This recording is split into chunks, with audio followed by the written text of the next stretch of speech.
Good morning, you're watching FloorDaily.net and I'm Kemp Harr. We're at Surfaces, first day of the show in the afternoon, and I'm in the engineered floored space, Dreamweaver, and I'm with James Lesslie, the COO. James, how you doing? Doing great. We've had a good show with good traffic so far, so it's a good first day. Yeah, it's actually one of the busiest spaces that I've been in, so you're doing something right. So let's first talk a little bit about, you helped us with an article. We came out in January with our executive outlook. Tell us what you think is going to happen to the market this year. You know, I hate to say this year is like a repeat of last year, but what I mean by that is everybody is projecting the second half of the year to be better than the first. Now, last year those predictions didn't work out, so we're hopeful that those predictions do, and there is a lot of pent-up demand. We hear that. I would say the current retail environment is certainly not robust, but we are hoping for some improvement during the year. Well, let me also take a little tangent here for a quick second. I had to give a talk at Domatex, Germany about the American market, and I had a lot of fun talking about engineered floors because as most people know that know engineered floors, the business got started in '09, and you focused on carpet, you completely retooled. You kind of did a Southwest Airlines kind of thing as far as using the same airplane, you used the same tufting equipment, the same heat setting equipment, everything you did was built for efficiency, and you kind of changed the game. And eventually, BOU went out of the business, and now you're privately held, this is our estimate, but you're well over $1 billion in sales. Yes. As a private company, I'd say you're in the neighborhood. Yeah. But I think the biggest change we brought to the industry was we really brought solution-dyed polyester to the industry.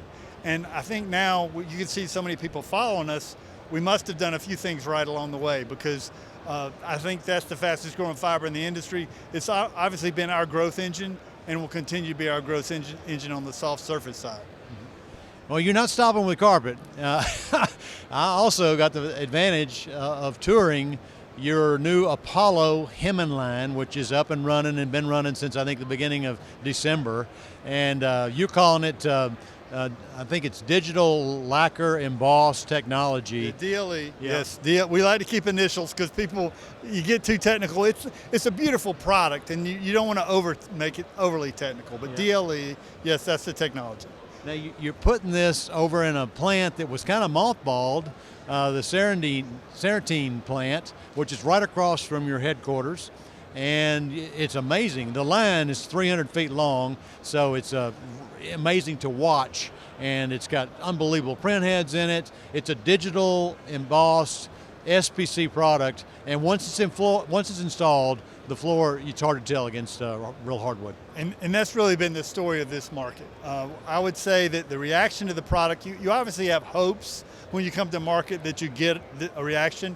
And I would say in this case, it's met or exceeded our hopes for what customers could perceive it. I mean, everybody that comes in says this is the most wood look product that we've ever seen, and it is the highest resolution, so that makes sense to us.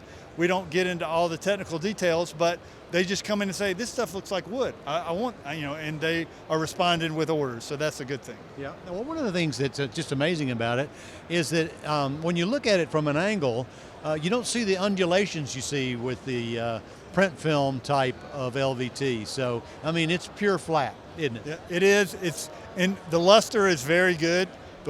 We've been able to control the luster of the product, and because the texture follows the wood pattern, it actually looks like wood even more. So when you look at it from the side, you don't see some strange texture in it that doesn't even follow anything that's going on. So we're happy with this. We believe that this technology can be expanded. We're obviously planning to do that, or could do that, and we think that this can be a growth model for us because I think competing with overseas products is going to be difficult unless you're willing to make something different.